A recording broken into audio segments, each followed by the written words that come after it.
Ah, maravilha. Muito obrigado, Luiz Otávio, por esse convite. Para mim é um prazer estar com vocês aqui hoje, poder estar falando um pouquinho, né, sobre esse nosso texto. Eu acho que esse nosso texto ele tem um contexto muito interessante, que quando eu comecei a ter contato com a Valéria, ela começou talvez no segundo ano dela no doutorado, ela começou a cursar disciplinas que eu estava ofertando, ou no segundo semestre do doutorado, não lembro exatamente, começou a se interessar pelas disciplinas, e ela tinha essa preocupação da tomada de decisão no mundo atual, né, uma tomada de decisão que envolve nossa relação com o mundo virtual. Ao mesmo tempo, se teve uma chamada de artigo para o Congresso da Associação de Economia Evolucionária, que buscava trazer economia institucional para o mundo contemporâneo. Então, nesse momento, eu propus à Valéria que a gente fizesse esse texto, né, que seria pegar um princípio de tomada de decisão de economia institucional e analisá-lo à luz do mundo que a gente vive hoje. E o que seria esse mundo que a gente vive hoje? A gente está se conectando via redes sociais e a gente está sempre utilizando um smartphone. Né? Hoje eu nem preciso perguntar aqui, com certeza todas as pessoas que estão nessa reunião ou estão na reunião porque estão usando o smartphone, ou o smartphone está do lado dessas pessoas, no bolso, né? Mas é um objeto muito presente no nosso dia a dia e que o nosso texto procura mostrar que afeta muito a tomada de decisão. Então, esse artigo é um artigo curto, né, um short paper sobre esse tema. A gente faz uma primeira abordagem e a Valéria vem trabalhando esse tema, né, na sua tese de doutorado, que já está em um momento mais bem desenvolvido. Né? Então, um primeiro ponto a destacar, se a gente está vendo uma perspectiva de tomar de decisão da economia institucional, de que tomar de decisão que a gente está falando exatamente. Né? Nós trabalhamos com uma vertente do institucionalismo chamado economia institucional original, institucionalismo americano ou velha economia institucional. Né? Tem esses três termos. Eu evito o adjetivo velha economia institucional, né? Velho, velha, às vezes é colocado num tom pejorativo. Eu normalmente utilizo o termo economia institucional original.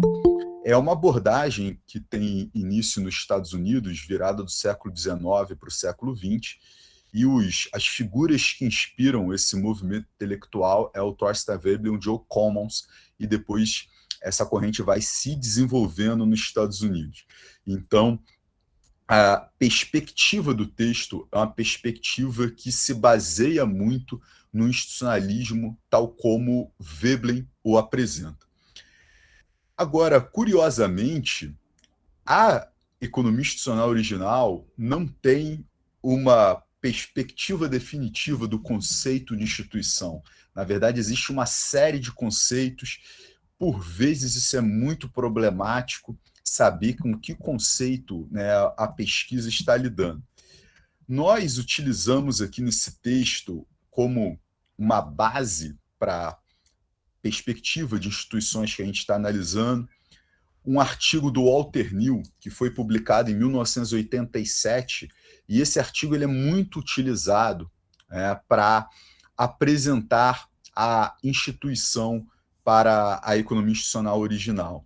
E ele é muito utilizado porque ele não tem a pretensão de definir instituição. Ele apenas caracteriza o que é uma instituição. O texto até faz uns paralelos curiosos, né? Ele fala, olha, você não consegue definir uma vaca, você caracteriza uma vaca, você vai apresentando características até que a pessoa entende de que animal você está falando. Por quê? Porque a vaca é um organismo extremamente complexo. E as instituições também são complexas. Então, o que você consegue fazer é caracterizar essas instituições. Ele fala, olha, as instituições têm 3 características gerais, né? Uma, as pessoas colocam as instituições em prática. A gente vê as pessoas executando as instituições. Por exemplo, uma instituição muito convencional na nossa sociedade é como nós nos cumprimentamos. Nós nos vemos nos cumprimentando. Transações econômicas, como que essas transações acontecem? Aonde que as pessoas compram bens? Como as pessoas conseguem dinheiro para comprar bens? Como as pessoas lidam com dinheiro? Hoje em dia a gente está parando de ter dinheiro físico, né? A gente está cada vez mais fazendo transações, né, que a gente não precisa mexer em cédulas, não precisa mexer em moedas, né? Isso está se tornando uma instituição, né? O Pix está se tornando uma instituição. A gente fazer uma transferência tão direta que você pode fazer um pagamento como se ele fosse um pagamento em cédula. Então, a gente vê essas instituições sendo colocadas em prática, a gente vê a moeda, a gente vê, né, as atividades no mercado de trabalho, a gente vê os indivíduos ofertando bens, os indivíduos adquirindo bens, a gente vê toda uma prática institucional. Mas também há uma regularidade nessas práticas, a gente vê cotidianamente, há uma regra. Então, para o Walter Neal, as pessoas colocam as instituições em práticas e há uma regularidade nessas práticas. E, por último, a instituição possui uma visão popular, né? A instituição possui a conotação que aquela sociedade vai dar para aquela instituição. Ou seja, são os indivíduos da comunidade que vão apresentar aquela instituição. Então, o Neal oferece esse panorama geral, isso é uma das perspectivas que a gente utiliza no texto, né? E uma outra perspectiva que a gente vai utilizar no texto, que a gente utiliza no texto, é uma perspectiva de tradição mais webleriana, né? Que é a instituição como um hábito de pensamento coletivamente compartilhado. Se eu tenho um hábito que só eu coloco em prática, é uma peculiaridade minha, é uma maluquice minha, é uma coisa muito pessoal. Mas existem uma série de hábitos que nós colocamos em práticas na nossa sociedade.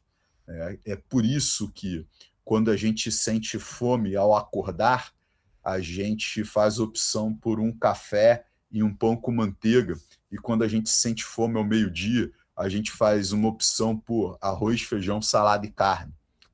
Isso são instituições, isso tem a ver com o nosso padrão alimentar.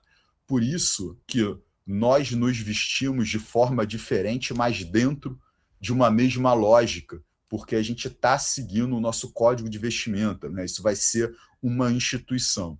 Essas instituições não são fixas, essas instituições elas vão estar mudando no tempo.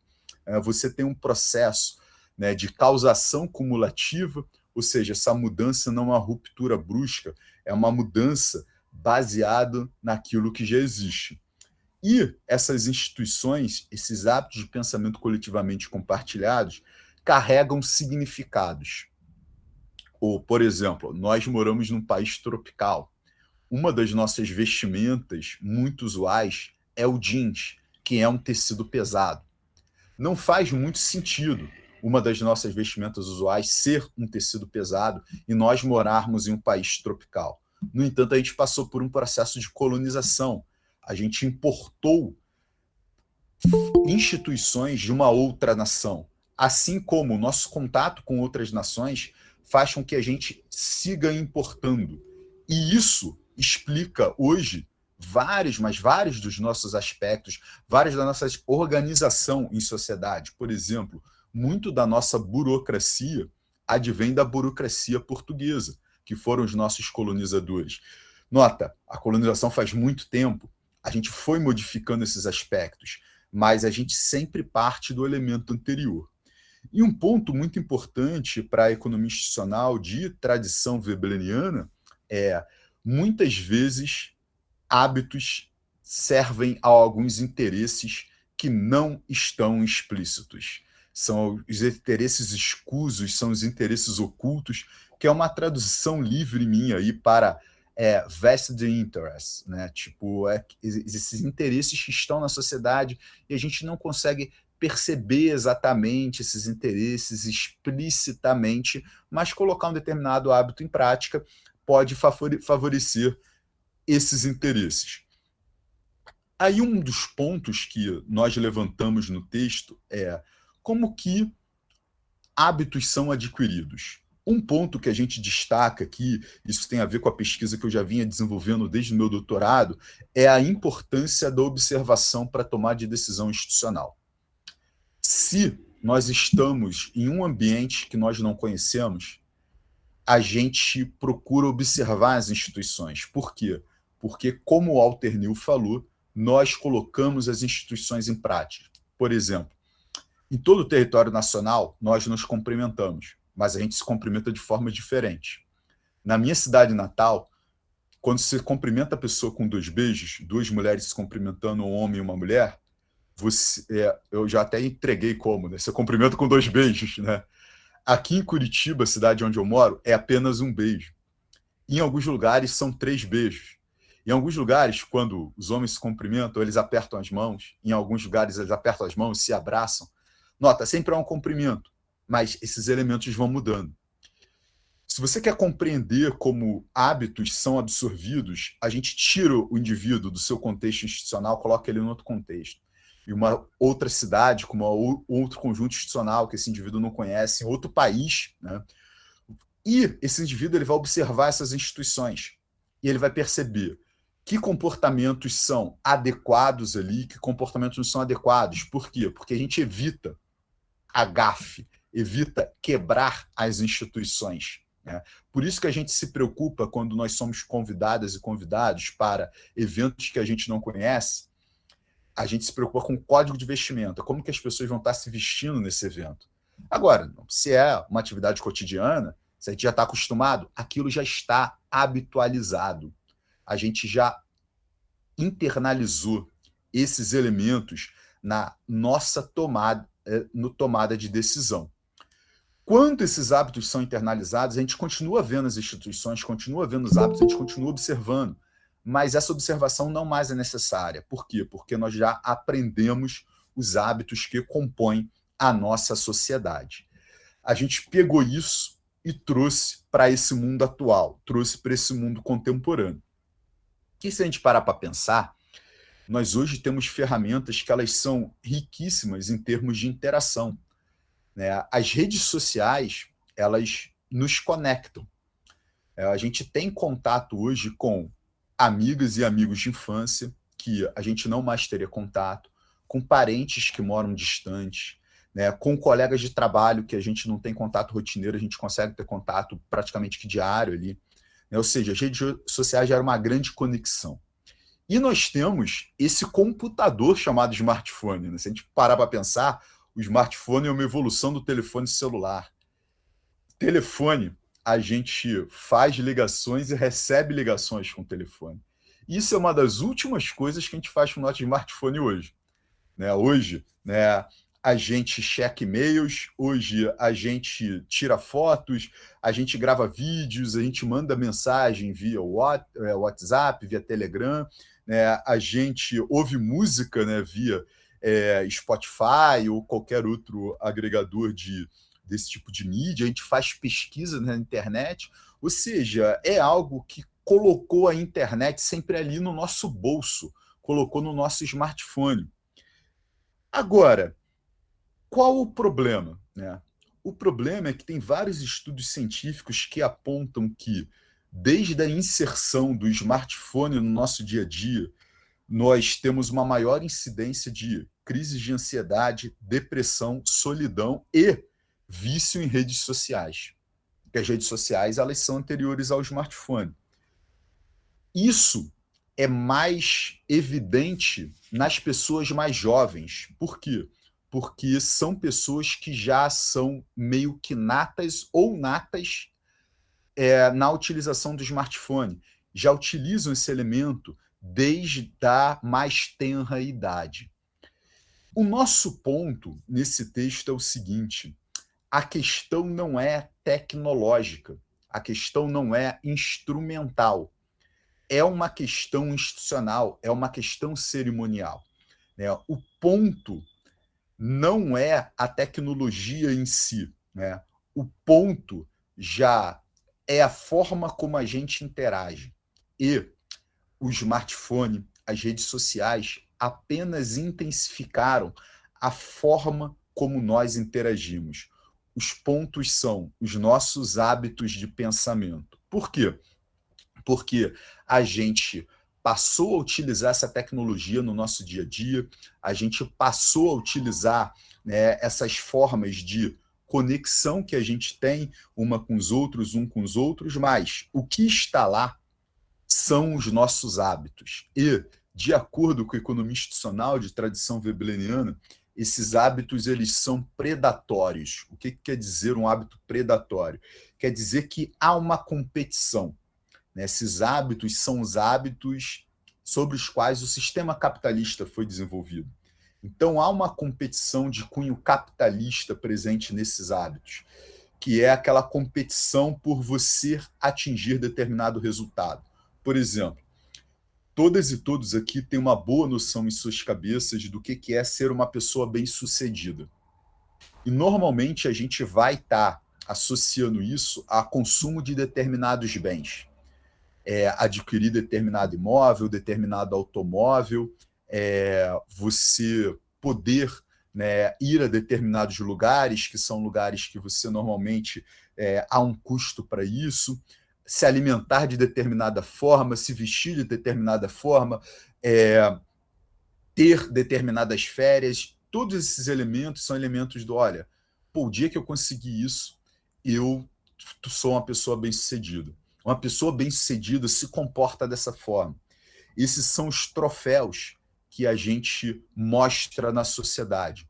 De acordo com Veblen, a gente adquire esses hábitos e esses hábitos apresentam para a gente essa competição que a gente tem que mostrar esses troféus. Isso é um elemento quase que muitas vezes é até inconsciente na gente. Né? A gente sente uma pressão social, né, para atingir um determinado objetivo econômico e a gente se comporta de acordo. Qual é a grande questão da rede social? A rede social intensifica a nossa competição por troféus. Por quê? Porque esses troféus, a sociedade nos pressiona a adquiri-los e a gente adquire e mostra para a sociedade. Né? A gente andar em determinado carro, a gente se vestir de determinada forma, a gente frequentar determinados contatos, frequentar determinados locais, isso é visto pelas outras pessoas. É aquela questão do você olhar uma pessoa e falar, pô, esse cara é bem sucedido, né? Tipo, olha o carro que ele tá andando, olha o que esse sujeito tá fazendo. Ou você olhar para uma pessoa e falar, pô, essa pessoa não é tão bem sucedida assim, né? Essa pessoa, né, tá vestida de determinada forma, tá andando em determinado carro, ou não está andando de carro, ou tá fazendo tal coisa. Mas nota, isso está muito presente na nossa cabeça, né? Tipo, nada quer dizer que uma pessoa que é muito bem sucedida em termos de ter um alto salário vai ter um carro que ele é custoso ou vai necessariamente se vestir de determinada forma. No entanto, esses bens eles carregam uma simbologia. Determinados comportamentos carregam essa simbologia. E a gente vê isso no nosso dia a dia. As redes sociais trouxeram isso para todo o momento. Não só as redes sociais, mas as redes sociais presentes no nosso smartphone. Por quê? Porque antes a gente tinha essa percepção, a gente via a sociedade avaliando e julgando as pessoas quando a gente estava lá fora, quando a gente saía para trabalhar, quando a gente ia a um supermercado, né? Quando a gente fazia uma atividade que não era dentro da nossa sala no trabalho, dentro da nossa casa, num ambiente isolado. Ali estava só a gente. Agora, nunca está só a gente. Estamos nós, os nossos smartphones, tá a rede social jogando mensagem para você no seu smartphone, ó, fulano colocou uma foto, ciclano fez tal coisa, tal. Então esses troféus, eles são sempre apresentados para a gente, né? E vocês já devem ter escutado, né, determinada frase que não existe tristeza e fracasso em redes sociais, né? Por quê? Porque ali as pessoas só colocam a vitória, né? Ali as pessoas só colocam os troféus.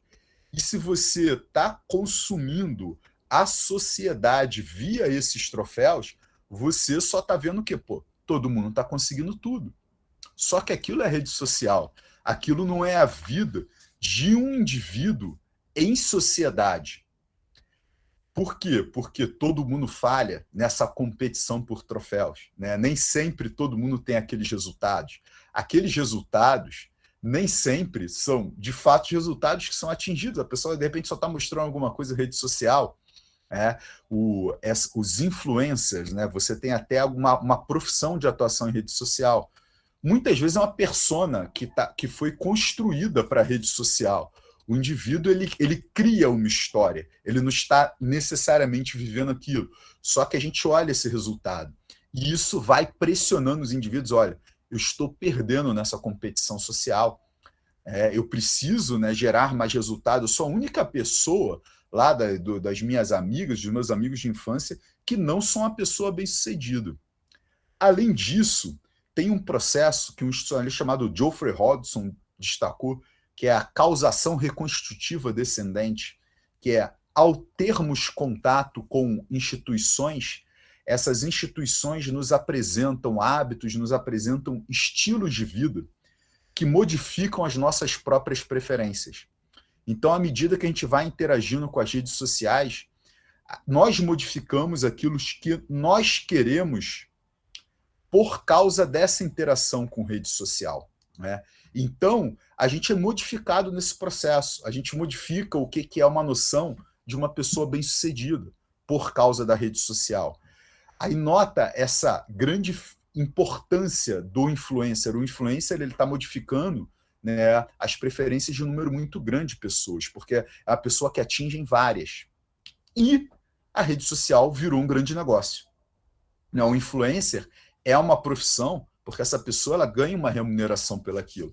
Claro que essa pessoa muitas vezes não tem um contrato de trabalho nem nada, mas às vezes tem contratos muito curtos para fazer a propaganda de algo, às vezes sem nem deixar explícito que aquilo é uma propaganda. Às vezes é fazer um vídeo utilizando determinada roupa, com algum determinado elemento ao fundo, né? A questão do produto placement, né? Tipo, de você colocar um produto em um determinado local para as pessoas irem vendo aquilo, né? Você começa a ter um grande negócio nessas redes sociais. Então, para as firmas, é muito interessante apresentar produtos via as redes sociais, apresentar produto via influencers.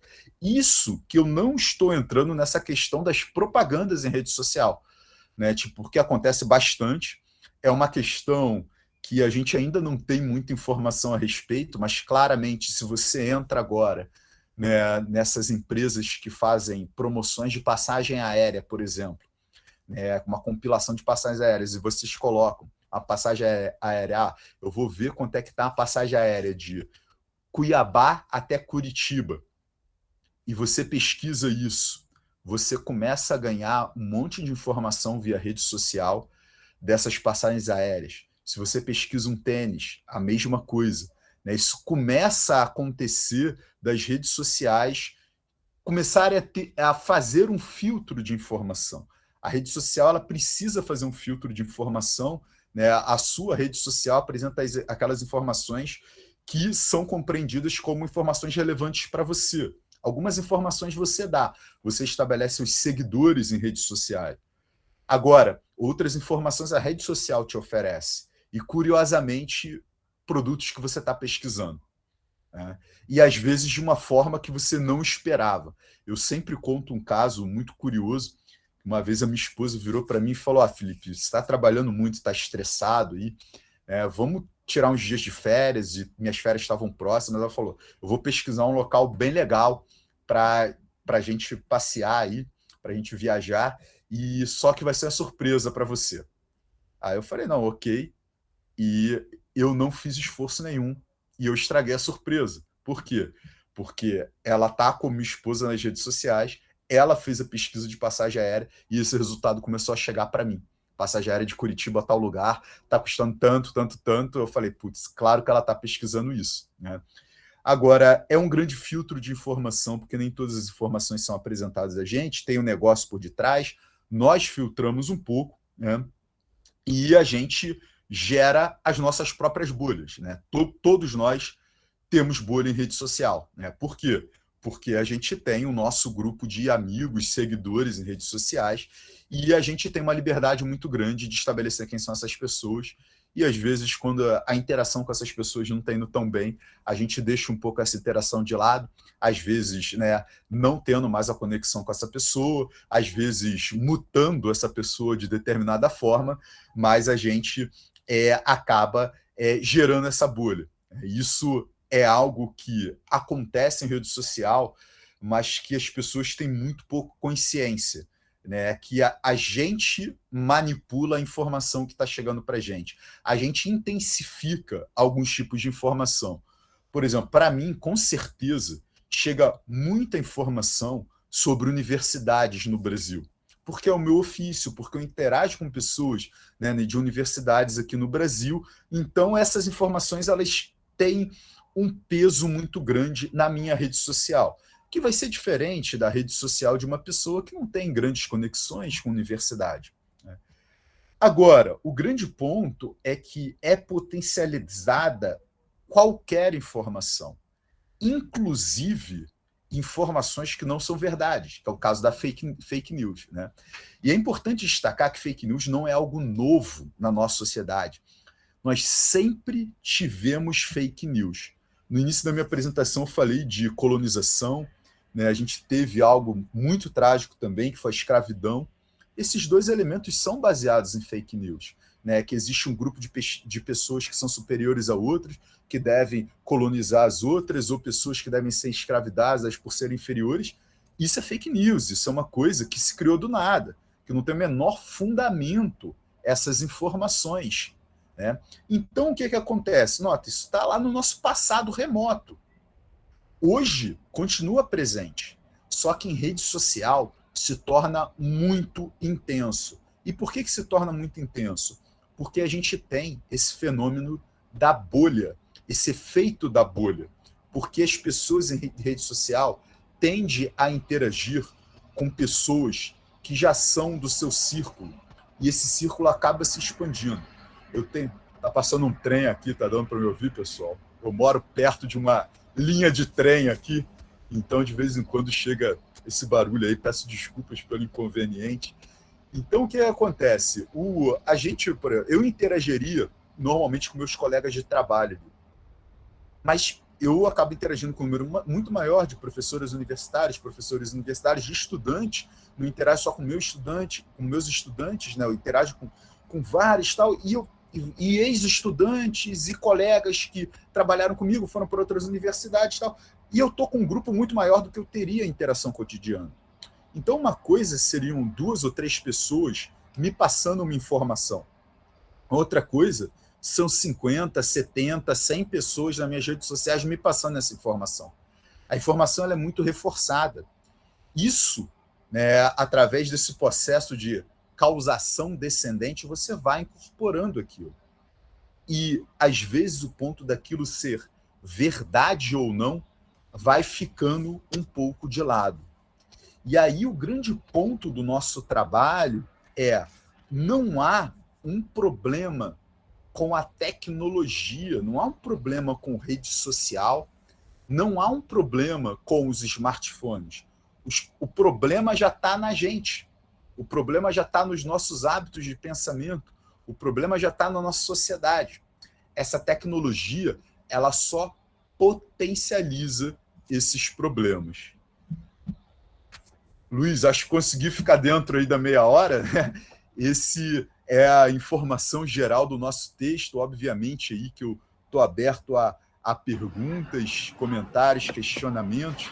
Acredito que a Valéria também vai estar aberta, não sei se ela está com acesso ao microfone, mas se ela quiser também responder alguma pergunta, fazer algum comentário, muito obrigado.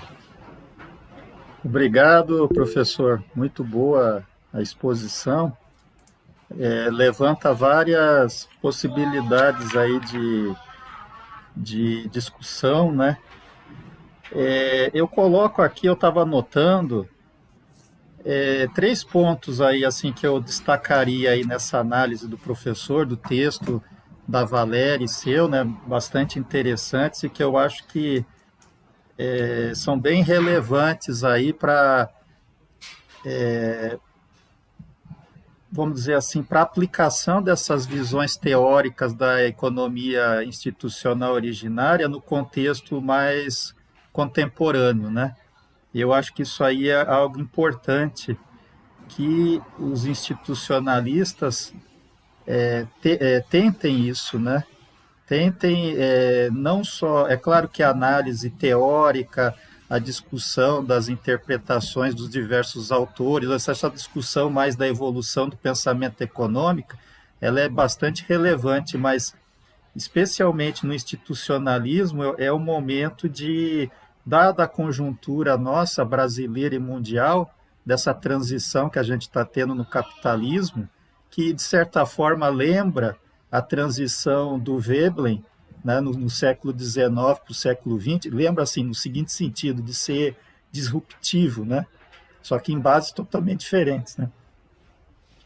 E aí, pensando no Veblen, eu achei interessante, o Veblen ele tem aquele conceito do esquema de vida, que ele retrata, né, a Revolução Industrial como esse processo que veio do iluminismo, de uma mudança de como a sociedade ocidental europeia começa a interpretar a vida humana dentro de uma sociedade.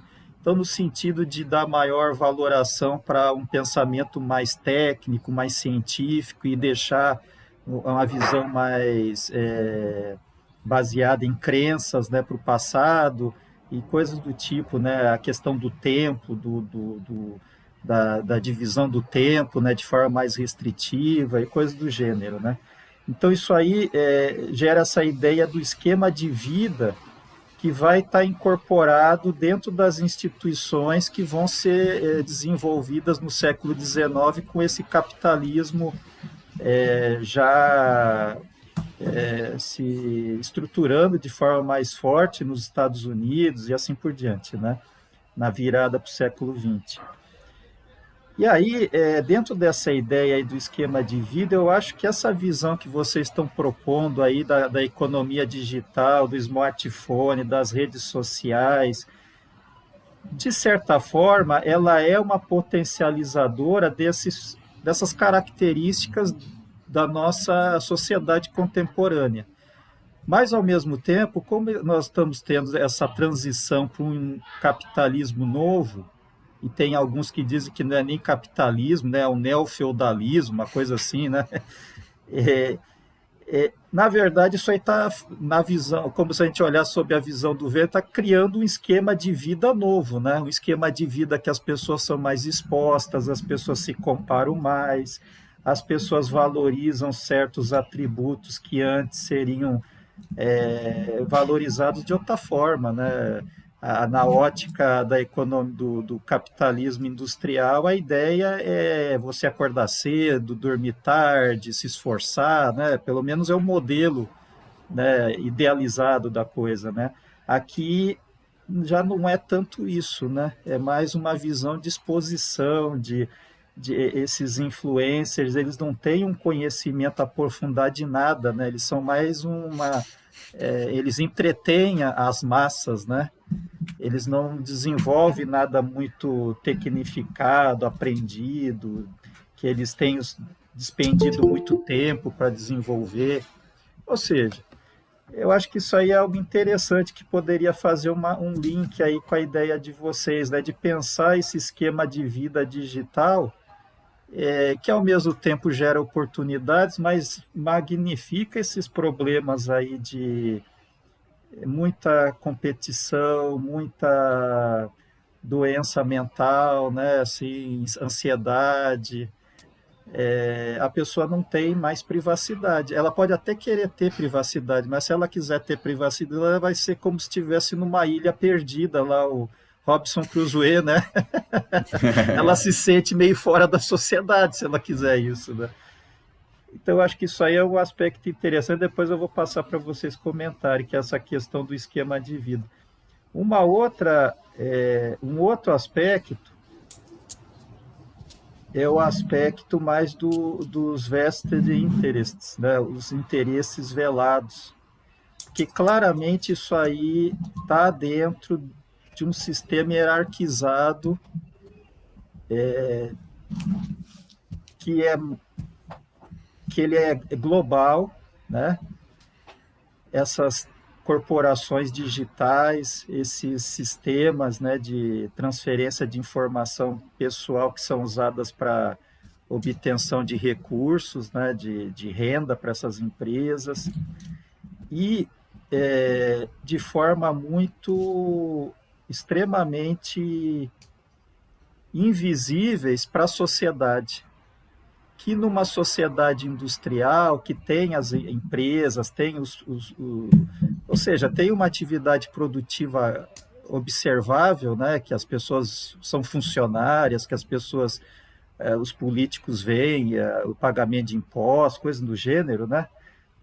E mesmo em relação ao capitalismo financeiro, que tem um tanto disso, mas essa economia digital ela é mais invisível, vamos dizer assim, né?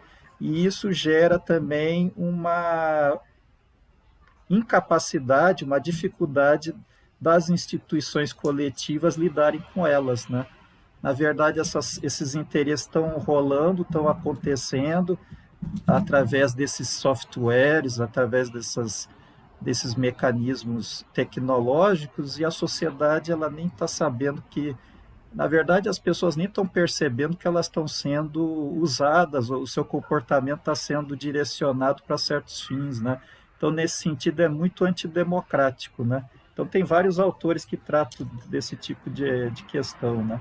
E eu acho que isso que vocês estão colocando de certa forma, pode ser lido dessa forma também. Né? Então, eu passo aí a palavra para vocês, se quiserem, são só observações, né? Se vocês acharem pertinente fazer alguma observação e assim por diante. Obrigado, agradeço muito pelos comentários, todos, nossa, bastante pertinentes, assim, eu concordo com os elementos, todos os elementos destacados, a questão dos esquemas de vida, né? Hoje a gente utiliza até o termo estilo de vida, né? Na época do Weber não existia essa terminologia, o pensador, né? Muito antigo, né? E de fato, eu acho que assim, tem uma questão que é preciso levar em consideração, que eu acho que envolve as duas questões, que isso é muito novo, essa questão de rede social, smartphone, e que a gente está aprendendo a lidar ainda, né? Então, a gente ainda tem uma grande exposição que pode ser algo permanente na vida de algumas pessoas, não tão permanente na vida de outras. Né? Você tem essa questão, né, do influencer, né? O que o influencer faz? Eu acho que você definiu muito bem. Né? O influencer, ele entretém. Né? É isso que ele faz. O influencer é a pessoa que as outras pessoas gostam de seguir pelaquilo que é oferecido naquele perfil. E isso é suficiente. Desculpa. Isso é suficiente, né, para que essa pessoa se torne uma grande vitrine para grandes empresas. Né? Então, isso de fato é uma questão que a gente precisa analisar mais economicamente o que está de fato acontecendo. Agora, a questão dos vested interests, eu acho que é bastante complicada, porque a gente ainda não sabe exatamente que interesses ocultos são esses. Né? A gente sabe que as redes sociais, elas salvam informações nossas. O que de fato é feito com as nossas informações, a gente não sabe. a gente está começando, engateando um processo de se regular redes sociais, né? Porque é o processo desde sempre. Primeiro você tem a inovação, depois você tem uma regulação daquela inovação. Hoje, a gente começou um processo de você responsabilizar pessoas pelas informações em rede social. Eu acho que isso é de fato um processo importante, mas uma questão também do que está sendo feito na rede social, o que é feito com nossos dados, como são armazenados, ter uma clareza maior também vai ser um elemento muito importante. E principalmente ter uma noção que as redes sociais são empresas privadas, né? Porque o Elon Musk, que ele flertou em comprar o Twitter, parece que ele está voltando um pouco atrás, ele comparou o Twitter com uma praça grega, né? Ele fala, olha, é onde os debates têm que acontecer. Mas tem uma coisa um pouco diferente aí, né? Porque ele é o dono da praça grega, né? Ao você ser o dono, você tem muitas liberdades ali para como a praça vai operar. Então, eu acho que tem vários elementos que a gente ainda vai aprender a como lidar. Essa grande exposição, né? Essa questão da informação, quem é responsável por qual informação, que informação estão, né, de fato ali nas redes sociais. E até lá, a gente precisa tomar muito cuidado, principalmente por essa questão principalmente os jovens em rede social, porque são as pessoas que estão mais expostas à ansiedade, depressão e elementos, né, que são problemas de saúde pela utilização das redes. Valéria, você quer complementar? Ou falar que eu falei tudo errado? Fica à vontade aí. Não, imagina. Boa noite a todos. E também gostaria de agradecer, né, por estar aqui. É sempre interessante escutar novamente aquilo que a gente escreveu. Isso ajuda a gente também a perceber melhor, né, aquilo que... E também como vai mudando ao longo do tempo, como a gente enxerga o determinado objeto, né, de pesquisa. Isso é muito interessante. E também queria agradecer os apontamentos feitos pelo professor Luiz, muito interessante. A única questão que eu queria comentar, né, a mais do professor Felipe, é o seguinte, é aquilo, como ele comentou, esse texto que foi apresentado, ele é um short paper, né, então ele é bastante curto, acho que tem 7 páginas, se não me engano, e eu tenho tentado aprofundar esses assuntos na minha tese, né, que eu tenho escrito nos últimos meses, anos aí. O que acontece? Essa parte do esquema de vida realmente é muito interessante e eu procurei apresentar isso meio que num capítulo mais teórico, né, e eu acabei me voltando muito à sociologia para entender essas transformações que aconteceram no século XXI, que foram transformações muito rápidas, né? Com a entrada da internet em 1990, tudo que aconteceu nesse período aí de 30 anos, foram muitas coisas, muitas transformações que aconteceram na sociedade, né? E que eu procurei explorar exatamente nessa nova interpretação dessa nova sociedade que tem surgido, né? Percepção de tempo, percepção de espaço mudou, a forma com a qual a gente convive, se relaciona, se comunica, trabalha, estuda, se informa, né? Tudo se modificou, basicamente. Então, teve esse momento de ruptura e eu achei, assim, que a sociologia, ela me ajudou bastante a compreender essas mudanças. Inclusive, foi bastante Manuel Castells, não sei se vocês conhecem, mas esse autor, esse escritor, se não me engano, ele é espanhol, ele é excelente para a compreensão desse novo esquema de vida que tem surgido aí com esse processo virtual. Ótimo. Passo a palavra ao professor José, que quiser fazer suas considerações, e aí depois o Bruno e a Fernanda levantar a mão.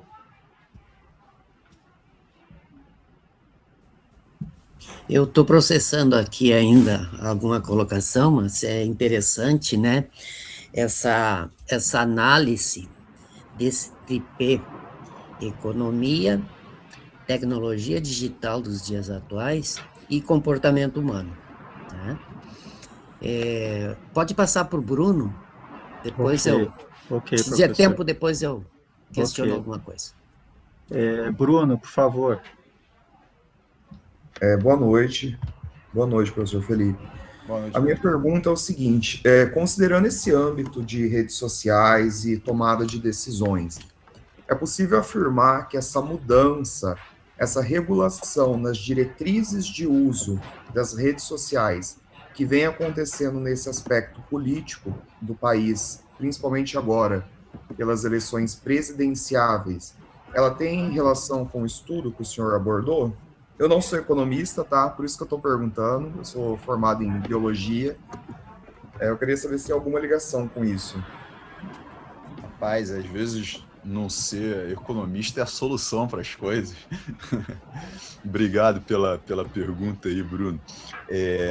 Cara, eu acho que assim, tem um pouco a ver com o que a gente aborda no texto, porque já é uma questão de lidar com a informação na rede social, né? A gente percebe já uma mudança muito grande, por exemplo, aqui em território nacional, das eleições de 2018 para as eleições desse ano. A gente já tem uma preocupação com as informações difundidas via rede social, né? Você tem um check de informações do próprio Tribunal Eleitoral que funciona via WhatsApp. O próprio WhatsApp modificou, né, a forma como as pessoas podem interagir. Isso tudo eu acho que é resultado da gente aprender a utilizar, né, esse tipo de comunicação, né? A gente ainda está engatinhando nesse sentido. E, cara, no início é uma coisa que ela é muito difícil, que ela é muito problemática, né? Tipo, grandes invenções da humanidade no início geraram grandes fatalidades, sabe? Tipo, então, eu acho que de fato, a gente está aprendendo a lidar com essas questões. Eu acho que o grande ponto que as pessoas têm, às vezes, uma dificuldade de compreensão muito grande de confundir uma rede social de uma conversa informal com os amigos, né? A pessoa acha que ela pode apresentar qualquer tipo de pensamento sem o menor filtro, expor algo que é muito hipotético nas suas próprias cabeças, assim. Só que a rede social é diferente, você apresenta aquilo para uma quantidade absurda de pessoas, né? Aquilo muitas vezes não tem um contexto, né? Você pega o Twitter, que você tem mensagens que elas são muito pequenas, é difícil você colocar o contexto das coisas ali, né? Muitas coisas são facilmente distorcidas em rede social, então a gente tem que aprender a lidar, mas nunca esquecendo que também há má fé, também tem pessoas que querem espalhar fake news, né? Então a gente tem que saber se proteger da informação falsa e regular. As pessoas têm que ser responsáveis, né, pelo aquilo que elas propagam também em rede social. Mas tem a ver com o nosso trabalho, sim, mas tem a ver também com os próximos momentos da nossa sociedade. Por isso que é tão difícil incorporar, né? Porque é uma coisa que ainda está acontecendo. Mas muito obrigado aí pela pergunta. Obrigado. Fernanda. Boa noite, professor Felipe, Valéria. Boa noite, muito interessante a discussão de vocês. E, assim, eu gostaria de fazer um comentário em relação a que vocês colocaram, em relação a como as pessoas têm lidado com as redes sociais, né, com o que se expõe. E a Valéria comentou agora que o acesso à internet, à rede, são uma coisa nova, principalmente para a nossa geração, mas a relação das doenças de cunho emocional, mental, e eu trabalho na área da saúde e a gente tem lidado com isso com crianças, 9, 10 anos, crianças apresentando sintomas de agressividade, depressão, a gente tem uma coisa marcante que foi a pandemia, que nos afastou e, ao mesmo tempo, as redes sociais facilitaram nesse convívio, nesse acesso, né, com os distantes, ao mesmo tempo próximos, mas uma coisa assim que eu gostaria de enaltecer, assim, que é a forma como a gente tem lidado, né, o amadurecimento, esses hábitos que estão sendo impostos, e aí vem as questões capitalistas, né, que nos influenciam. Então, assim, se vocês tiverem mais alguma coisa em relação ao trabalho que possa nos apresentar em relação principalmente às questões de saúde mental, mas só para reforçar que condiz com o que a gente tem lidado assim no dia a dia, principalmente para a gente que tem trabalhado na área da saúde. Obrigado, Fernanda. De fato, eu acho que essa é a maior questão, né? Que são assim as gerações que a gente ainda não sabe como lidar, né? A gente agora que nós temos adolescentes assim que lidam com smartphone desde uma idade, né, muito tenra, né? E qual é o impacto disso, né, nesses adolescentes, né, nessas moças, nesses rapazes? Isso está começando a ser medido, né? No entanto, o resultado ele é bastante assustador, né? Que a gente tem um aumento muito grande de depressão, ansiedade, né? Isso com toda certeza, mas também no caso, né, de suicídios, das pessoas tirando suas próprias vidas, né? Isso é uma coisa que a gente tem que aprender a lidar. Assim, a gente tem uma geração que ela não cresceu com rede social, né, não cresceu com smartphone, não sabe o que é isso, tendo que educar pessoas que estão crescendo nesse ambiente diferente, né? Então a gente tem um claro conflito geracional. O que todos os estudos apontam é que é necessário limite para a rede social, não uma imposição de não se utilizar, né, mas o limite de número de horas em rede social. Também há um apontamento de você moderar conteúdo em rede social, que é uma coisa que ainda é muito difícil, né? Você consegue em algumas, por exemplo, no YouTube, né, é um pouco mais fácil moderar conteúdo, né, porque o próprio YouTube permite isso. No entanto, a rede social ao estilo Instagram, Facebook, é um pouco mais complicado, porque são informações que elas são colocadas ali, às vezes quase que instantaneamente, né? Então, o que se aponta é que não se consumir tanta rede social quanto os jovens vêm consumindo, mas, de fato, os números, né, de enfermidades por causa de utilização de rede social, eles são alarmantes e a gente tem, o quanto antes, começar a prestar atenção com isso, né?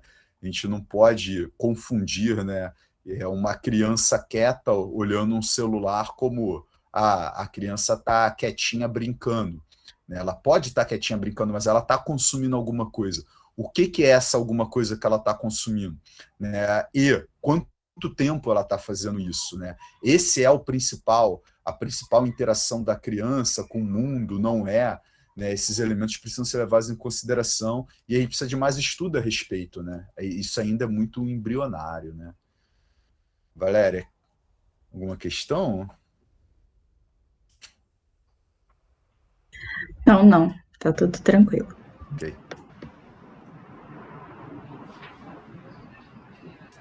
Ok.